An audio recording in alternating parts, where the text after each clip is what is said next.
नमस्कार दोस्तों, मैं हूं प्रिया और आप सभी का एक बार फिर से स्वागत करती हूं आपके अपने चैनल भक्ति मंत्र में। दोस्तों, हमारे शास्त्र में पितृपक्ष से जुड़े कई सारे नियम बताए गए हैं। इन नियमों का पालन करना बहुत ही आवश्यक होता है। दोस्तों, शास्त्रों में ऐसा बताया गया है कि पितृपक्ष के दौरान कुछ ऐसी चीज होती है जिन्हें भूल कर भी नहीं खरीदना चाहिए, वरना आपको लगता है भारी पितृदोष और आपके पितृ भी आपसे नाराज हो जाते हैं। इसी के साथ कुछ ऐसे कार्य भी होते हैं जो आपको पितृपक्ष में भूल कर भी नहीं करना चाहिए, वरना आपको इसका बहुत बुरा परिणाम अपने जीवन में देखने को मिल सकता है। दोस्तों, श्राद्ध का अर्थ होता है अपने पितरों, परिवार और वंश के प्रति श्रद्धा प्रकट करना। जब कोई मनुष्य अपने शरीर को छोड़कर चला जाता है तो वह चाहे किसी भी रूप में हो या फिर किसी भी लोक में हो, श्राद्ध पक्ष में वह अपनी मृत्यु की तिथि पर दोबारा आता है और अपने वंश से अपना पिंडदान प्राप्त करके उन्हें सुख समृद्धि और खुशहाली का आशीर्वाद देते हैं। क्योंकि दोस्तों, जब वह अपने पुत्र अथवा वंशजों के पास आते हैं तो वह उनसे अपेक्षा करते हैं कि वह उन्हें अन्न जल प्रदान करे। इसलिए दोस्तों, इन 16 दिनों में ना ही कोई शुभ कार्य किया जाता है और ना ही कोई नई वस्तु खरीदी जाती है। पितृपक्ष के ये दिन पितरों को समर्पित होता है, लेकिन ऐसे में कुछ लोग जाने अनजाने में कुछ ऐसी गलतियां कर देते हैं जिनकी वजह से उन्हें कई परेशानियों का सामना करना पड़ता है। तो दोस्तों, आइए जानते हैं कौन सी है वह गलतियां जिन्हें पितृपक्ष के महीने में भूल कर भी नहीं करना चाहिए। लेकिन उससे पहले अगर आप भी चाहते हैं कि माता लक्ष्मी का आशीर्वाद आपके ऊपर सदैव बना रहे, तो इस वीडियो को एक लाइक करके आपके अपने चैनल ओम भक्ति मंत्रा को सब्सक्राइब कर लें और कमेंट बॉक्स में जय लक्ष्मी माता लिखकर अपनी हाजिरी अवश्य लगाएं।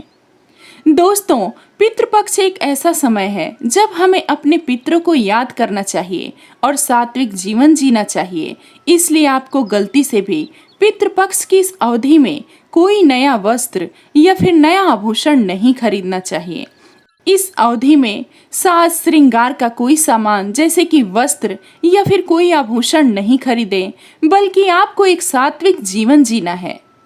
अगर आप इस अवधि में कोई नया वस्त्र या आभूषण खरीद भी लेते हैं तो आपको इसको भूल कर भी इस्तेमाल नहीं करना है।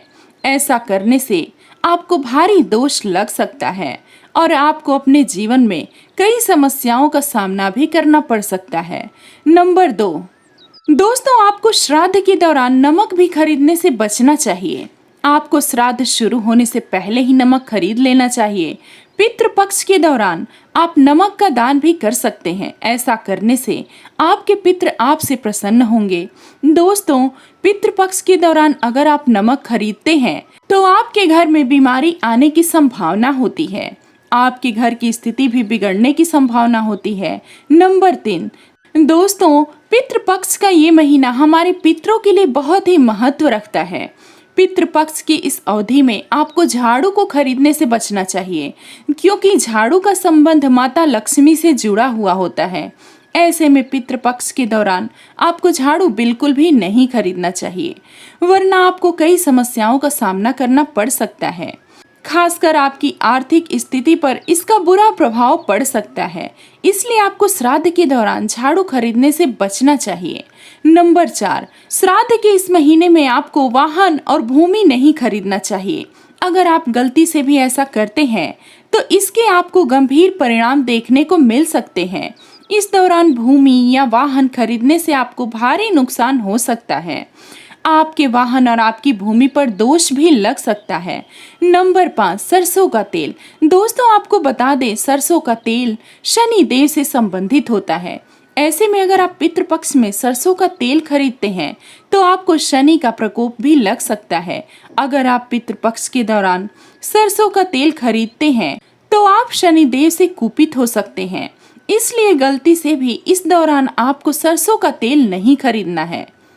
दोस्तों, चलिए अब जानते हैं कि ऐसी कौन सी चीज है जिन्हें पितृपक्ष में खरीदने से हमारे पूर्वज हमसे प्रसन्न होते हैं और हमें हमेशा सुख शांति और समृद्धि का आशीर्वाद देते हैं।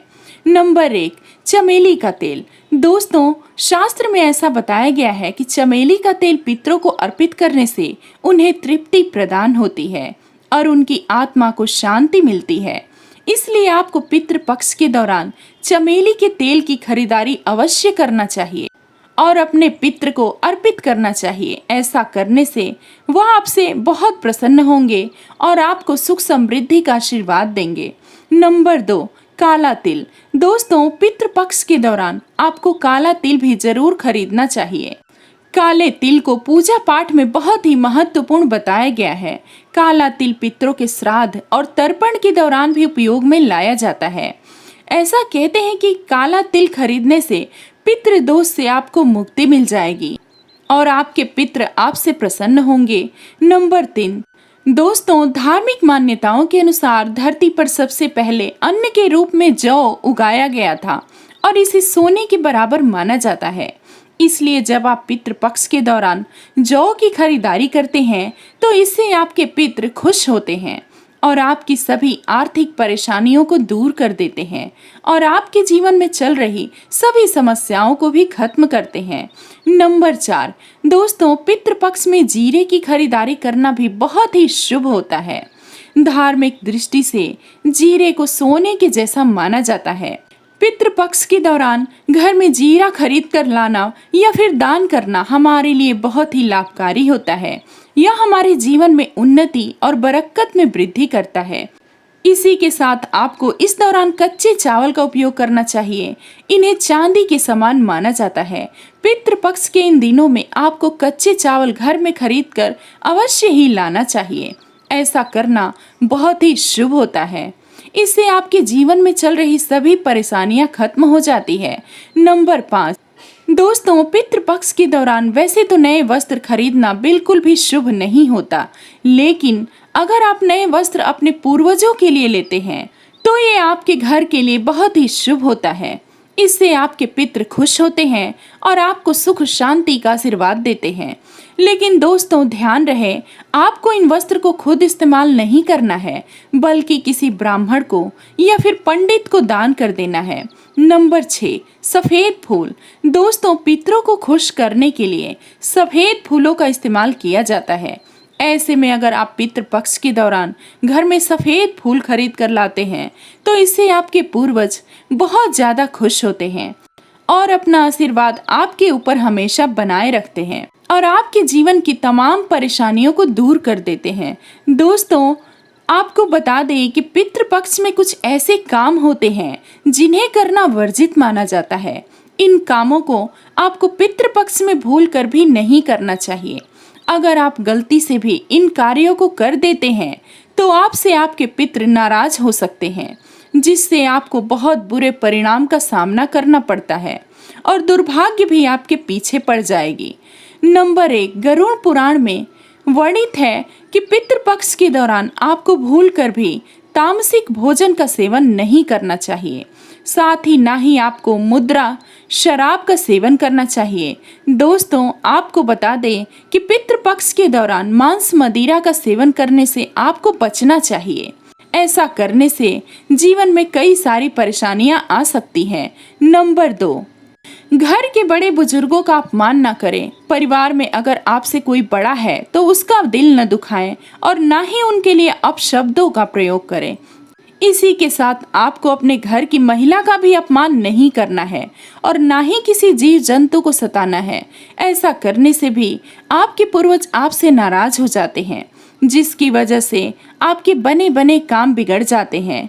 नंबर 3, दोस्तों, धर्म शास्त्रों में ऐसा बताया गया है कि पितृ पक्ष के समय आपके पूर्वज आपको किसी भी पक्षी या फिर जानवर के रूप में दिखाई दे सकते हैं या फिर किसी जरूरतमंद व्यक्ति के रूप में मिल सकते हैं।